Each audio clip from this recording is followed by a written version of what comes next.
Dalam video kali ini, cikgu akan menerangkan resusitasi kardiopulmonari ataupun singkatannya ialah CPR. CPR ialah bantuan kecemasan yang melibatkan gabungan teknik tekanan di bahagian dada dan hembusan ke dalam mulut untuk mengembalikan degupan jantung dan pernafasannya. Ya, maksudnya bantuan kecemasan yang melibatkan gabungan teknik di tekanan dada dan juga hembusan di bahagian mulut mangsa untuk apa? Mengembalikan degupan jantung dan juga mengembalikan pernafasannya. Terdapat 3 situasi yang memerlukan CPR. Yang pertama, jika seorang individu tidak bernafas. Yang kedua, jika individu tersebut tidak memberikan respons terhadap rangsangan. Dan yang ketiga, jika individu tiada degupan jantung atau nadi. Jadi keadaan ini memerlukan CPR.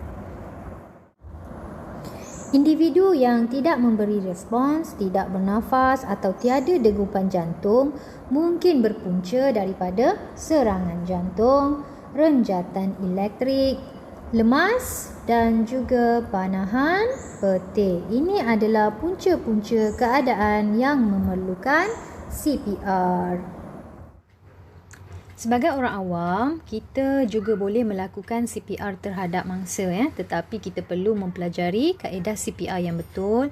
Hal ini penting kerana kaedah yang betul dapat menyelamatkan nyawa mangsa.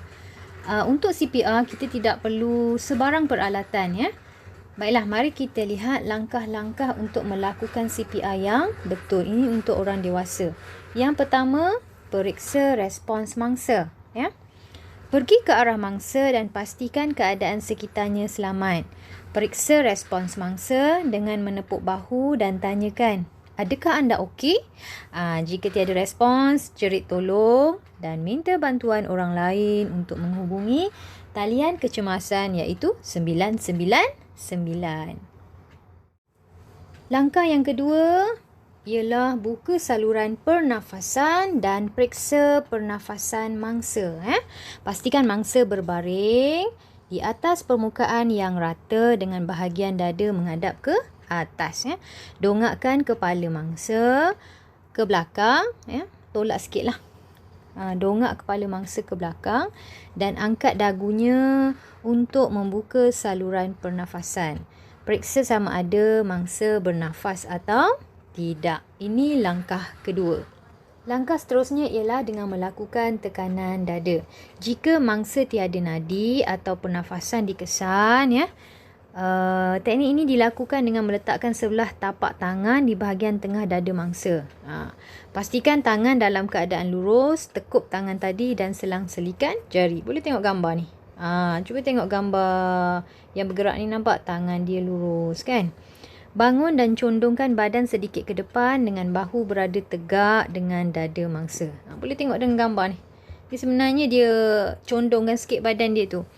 Tekan ke bawah lebih kurang 5 cm. Tak boleh lebih Tak boleh lebih dari 6 cm kerana ini boleh menyebabkan tulang rusuk mangsa patah.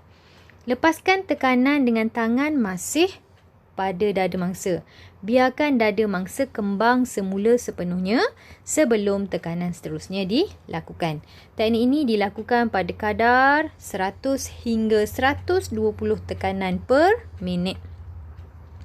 Tujuan tekanan dada ialah untuk membantu peredaran darah di dalam badan mangsa. Langkah seterusnya ialah dengan melakukan bantuan pernafasan. Jika mangsa masih tiada pernafasan, picit hidung mangsa dan hembuskan udara ke mulutnya selama 1 saat setiap hembusan. Tujuan bantuan pernafasan membolehkan udara beroksigen masuk ke dalam trakea dan sampai ke paru.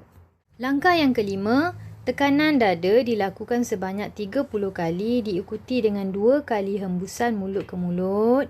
Dilakukan secara berulangan sehingga ambulan tiba ataupun mangsa sedar.